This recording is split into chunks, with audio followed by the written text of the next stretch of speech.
welcome back to my channel and to another lesson. I hope you've been finding the other lessons really helpful and you've enjoyed the Easter activities as well. Today we are going to be focusing on how to make your sentences better. So how to structure them and add things in to make them, one, flow better, and two, how to make them more interesting to read. So in today's video we'll be looking at preposition, adjectives, verbs and nouns. Now I want you just to remind yourself what is, and let's go with, what's an adjective?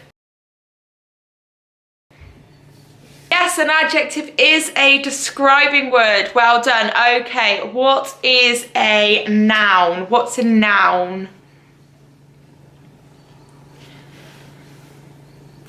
Good, is either a name of a place or a name of something, so an object or a person. What is a verb? What's a verb?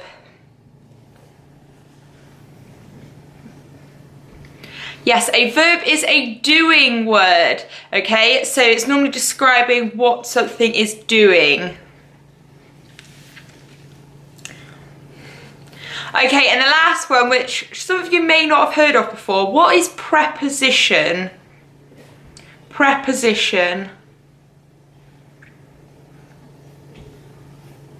Okay, so preposition tells us where something is, okay? So where something is, either so on top of the table or underneath the chair. So on the board, I have got a sentence for you to decode. You are to find the preposition, the adjective, the noun, and the verb. Here you go.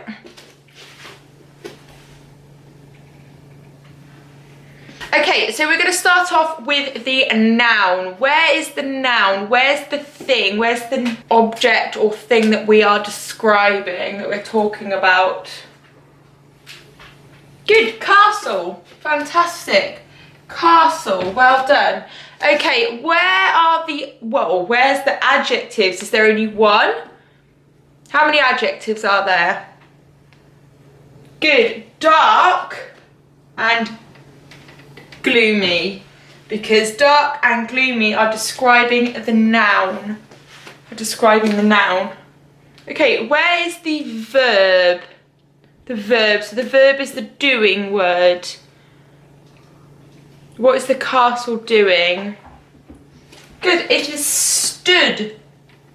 It is stood, so that is the verb. Okay, last one, where's the preposition?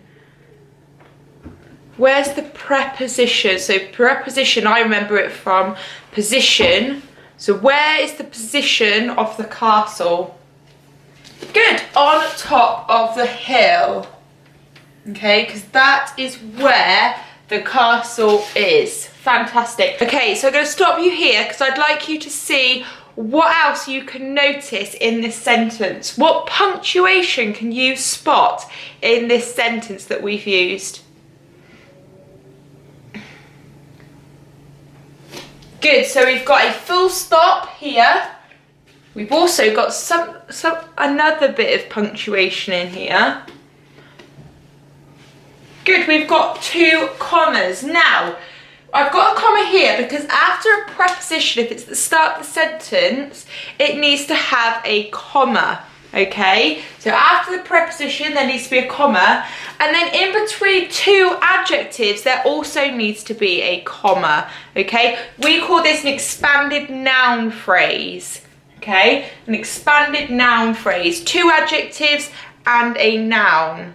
Okay, so you're using two adjectives to describe a noun. It's called an expanded noun phrase, and you need to put a comma in the middle there. Now I'm going to give you some examples of some expanded noun phrases on the board now, and I want you to add in the punctuation at home. So I've put some expanded noun phrases on the board here for you. Each one has two adjectives and a noun because that is what makes up an expanded noun phrase. So I want you guys at home, I'm going to give you two choices to do here. Challenge one, you just need to put the comma into the expanded noun phrase where it goes, where you think it goes. Challenge two is to put these expanded noun phrases with the comma into a sentence, okay? So pick your challenge, and pause the video here and then press play when you are finished.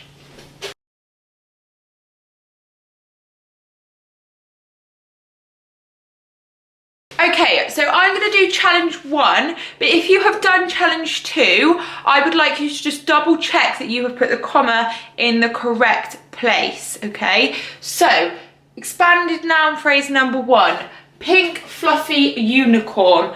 Where should the comma go? Good, it needs to go between the 2 adjectives, and the 2 adjectives are pink and fluffy, because pink and fluffy describe the noun, and the noun is the unicorn. Okay, so comma needs to go in between pink and fluffy. Well done. Okay, expanded noun phrase number 2, gigantic rickety tower. Where does the comma go? Good, the comma goes in between gigantic and rickety. Fantastic. So to put that into a sentence, for example, you could say, I stood next to a gigantic rickety tower. Or in the distance stood a gigantic rickety tower. You've used preposition there as well. Now we've got old wooden table. So old and wooden are the adjectives, so you need to put the comma in between the 2 adjectives. Well done. And then the last one, we've got rusty broken car. Rusty and broken describe the car, and these are the 2 adjectives, so you need to put the comma in there. Fantastic. Okay, if you got those all right, give yourself a big tick. Well done. If you did do challenge 2, just read those sentences out loud to yourselves. If they make sense, give yourself a humongous tick. Also, if you manage to use preposition in the correct manner, fantastic. Well done, guys. Okay, so I'm now going to put some words up on the board. They're going to be a mix of preposition, verbs, adjectives and nouns. Okay, so I'm going to put a load of words up on the board, all jumbled up, or some phrases, and I want you to put them into a table. I want you to order them into preposition, nouns, adjectives and verbs. Okay, so I've put some words on the board behind me. I give yourself as much time as you need to sort these out into prepositions, verbs, adjectives and nouns. Okay, off you go. Okay, so we are going to start off with nouns. Okay, so what is a noun again? Good, the name of a place or a thing or an object. Fantastic. Okay, so nouns. Nouns, we have got chair, because that is a thing, it's an object. We've got car. Tick these off if you've got these correct. And we've got one more on here. One more. Good, we've got France, because France is the name of a place, okay? So name of a place is also a noun. So name of a place, object, or a thing. Fantastic. Okay, now let's go with adjectives next. So adjectives describes a noun. Good, we've got wooden, because we saw wooden in our expanding noun phrases just a second ago. We've got dark. Fantastic. We've got old. Well done. Are there any more? I don't think there are. Okay, next one. Let's go with verbs. What's a verb? A verb is a doing word. Good, well done. Okay, so we've got skipping. Skipping, we've got jump.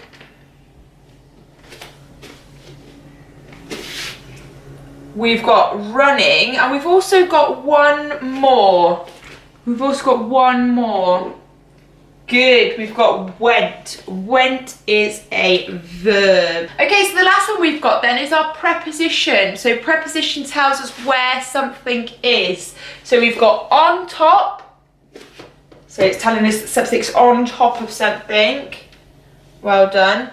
We've got above the clouds, because it's telling us that whatever it is above the clouds. So you could have castle, or you could have plane. And then we've got under the table, because it's telling us that something is underneath the table. And then we've got in the distance as our final preposition. In the distance, so it's telling us that something is in the distance, telling us where something is. Massive well done if you got those right. If you did make a mistake, just go back through and just double check where you have made that mistake, because we all learn from our mistakes. So just to take a second to go back and just double check it before we go on to the next part of the lesson, so that you're 100% sure of what we're doing and the 4 different aspects of a sentence that we are looking at. And while you're doing that, I'm going to write some sentences on the board, and they're all going to have preposition, verbs, adjectives and nouns in. And now it's your turn at home to pick apart those sentences and pick out the 4 different parts that we are looking at. So I have put the first sentence on the board. I would like you to pick the preposition, the verb, the noun and the adjectives, okay? I've also missed out all of the punctuation. So if you'd like to challenge yourself right now, have a go at adding in the punctuation in the correct places. You need to add in 2 commas, and then you need to add something else to the sentence, which I'm not going to tell you about because you should know what it is. You should definitely 100% know what's missing. So have a go at picking out the preposition, the verb, the adjectives and noun out of the sentence, and then have a go at adding in the punctuation. Here we go.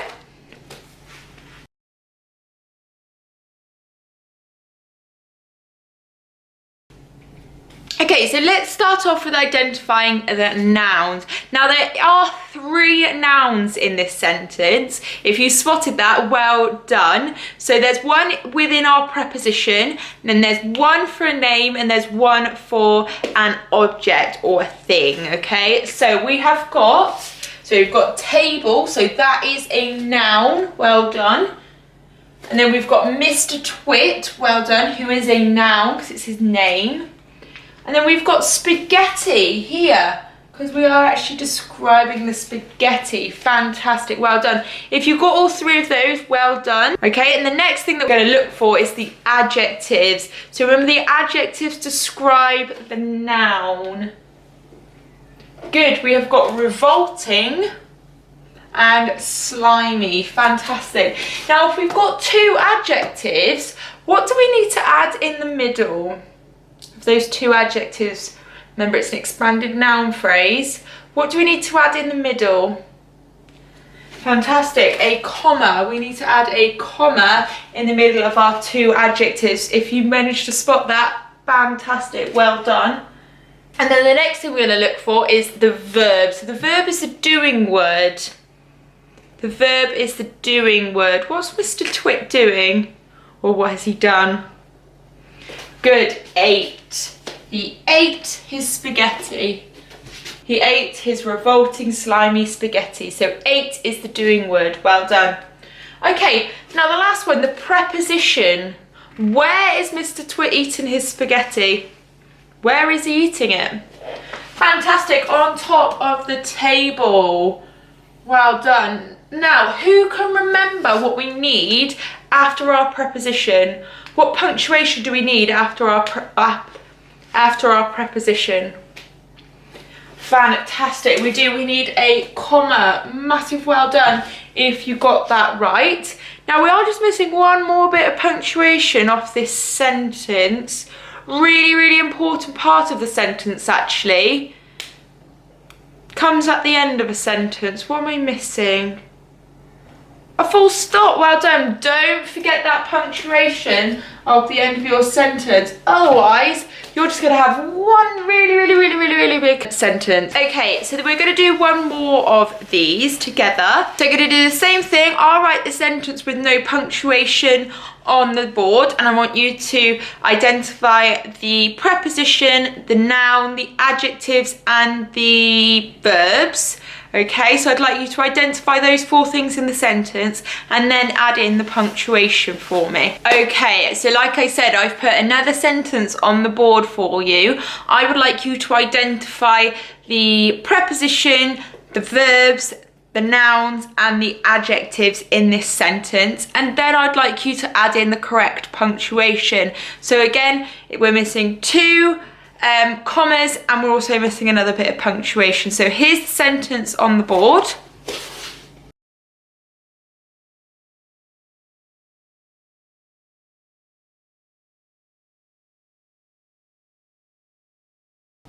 Okay, so we'll start off by identifying the nouns in the sentence. Now, there are 2 nouns in this sentence. We've got monster and we've got houses. Let's now identify the adjectives. Where are the adjectives in this sentence? Describing words. Good, we've got gigantic. And we've also got beastly. Now there are 2 adjectives there, so what do we need in the middle? Fantastic, we need a comma, because that is an expanded noun phrase. So we've got adjective, adjective, noun. Okay, where's the verb, the doing word? What is the monster doing? Good, he is stomping or stomped. It's in the past, stomped on the houses. Fantastic, so that is the doing word. Okay, where's the preposition? Where is the monster stomping on all the houses? Fantastic, in the distance. Now, after preposition, what do we need on the end? Fantastic, we need a comma. Okay, so after preposition we need a comma. Fantastic, well done if you got that right, guys. So I'm now going to give you you can either do challenge 1 or you can do challenge 2. So challenge 1, I'm going to give you some sentences like this up on the board for you to do at home. And then what I'll do is in the next video, so at the start of the next video, I will give you the answers to those.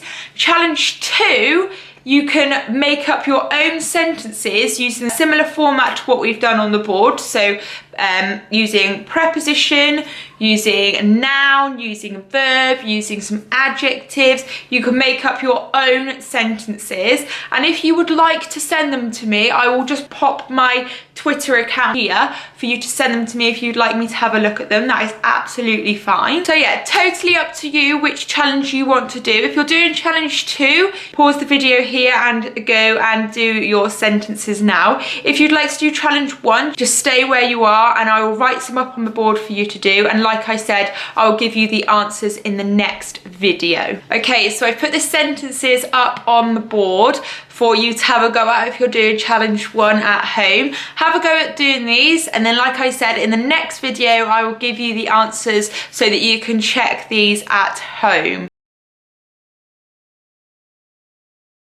That is the end of today's lesson. Massive well done to you guys at home, and thank you so much for joining me again for another successful English lesson. I hope you have enjoyed and I hope you have learnt lots from today's lesson. If you would like to see more of my videos and be notified when I do upload them, please just click the subscribe button below. You may need to make an account to do that, so make sure that you ask your parents' permission to do so first. But thank you again for watching, and I will see you in the next video.